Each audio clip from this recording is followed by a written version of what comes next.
মেয়েটি হঠাৎ করে পুলিশের গাড়ির ওপর উঠে ইট দিয়ে গাড়ির গ্লাস ভেঙে ফেলল। এই দৃশ্য দেখে সবাই ভাবল মেয়েটা বোধহয় পাগল হয়ে গেছে। ভেতরে থাকা পুলিশরা শব্দ শুনে বেরিয়ে এসে মেয়েটিকে ধরতে গেল, কিন্তু মেয়েটি একটুও ভয় পেল না। উল্টো দ্যামাক দেখিয়ে বলল, পুলিশ আঙ্কেল, আমি অপরাধ করেছি, তাড়াতাড়ি আমাকে গ্রেফতার করুন। আসলে ঠিক কিছুক্ষণ আগেই নতুন গ্র্যাজুয়েট হওয়া মেয়েটিকে এক লোক ফ্যাক্টরিতে কাজের নামে ফুসলিয়ে নিয়ে যায়। সেখানে সুপারভাইজার ছিল এক বুড়ো লোক।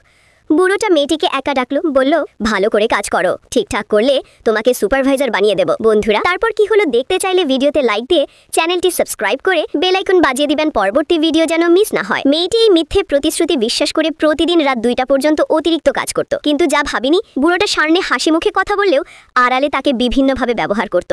ওভারটাইমের টাকা দিত না, কাজে সামান্য ভুল হলেই মারধর করত, এমনকি পুরো মাসের বেতনও কেটে নিত। তখন মেয়েটি ঠিক করলো সময় শেষ হলেই সে বাসায় চলে যাবে, ফ্যাক্টরিতে 1 সেকেন্ডও বেশি কাজ করবে না। সেদিন মেয়েটি অফিস থেকে বের হতেই তার দায়িত্বে থাকা মেশিনটা হঠাৎ নষ্ট হয়ে গেল। বুড়োটা দৌড়ে এসে দেখে মেশিন থেকে কালো ধোঁয়া বের হচ্ছে। সবার ধারণা মেশিনটা হয়তো বিস্ফোরণ হবে। ভাগ্য ভালো, একজন অভিজ্ঞ লোক এসে মেশিন বন্ধ করে দেয়। কিন্তু কাজ তো এই মেশিন দিয়েই করতে হবে।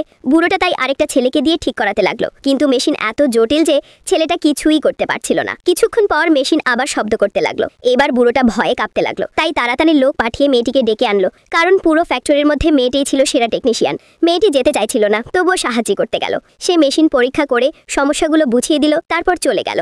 তখন বুড়োটা চিন্তায় পড়ে গেল, কারণ সে চিন্তা করলো মেয়েটি প্রতিদিন 1 ঘন্টা আগে এসে মেশিন ঠিকঠাক করে রাখতো, আজ সে সেটা করেনি বলেই মেশিন নষ্ট হয়েছে। বুড়োটা বলল, আজ সকালে তুমি আগে এসে মেশিন চেক করনি? মেয়েটি উত্তর দিল, আগে এসে যাচাই করব কেন? বেশি কাজ করলেও তো মালিক বেতন বাড়ায় না। সময় হয়ে গেলে মেয়েটি আবার চলে যেতে লাগলো, যদিও তখন মেশিন ঠিক হওয়া সম্পূর্ণ হয়নি। সুপারভাইজার তাকে থামিয়ে চিৎকার করে বলল, শেষ ধাপটাই তো বাকি, এত তাড়া কেন? 1 মিনিট থাকলে কি এমন হয়? সবাইও বলল, ডেটা সেভ করে যাও, শুধু 1 মিনিটের ব্যাপার। কিন্তু মেয়েটি 1 সেকেন্ডও বেশি থাকতে রাজি নয়। এবার বুড়োটা হুমকি দিল, কথা না শুনলে বেতন কেটে নেব। এই কথাতেই মেয়েটি রেগে আগুন, সে সঙ্গে সঙ্গে মেশিনের পাওয়ার অফ করে দিল। বুড়োটা পুরোপুরি ফেটে পড়লো। কে তোমাকে পাওয়ার বন্ধ করতে বলেছে? এখন সব সেটআপ আবার করতে হবে, তুমি ইচ্ছা করে সমস্যা তৈরি করছো। মেয়েটি একদম পাত্তা না দিয়ে চলে গেল।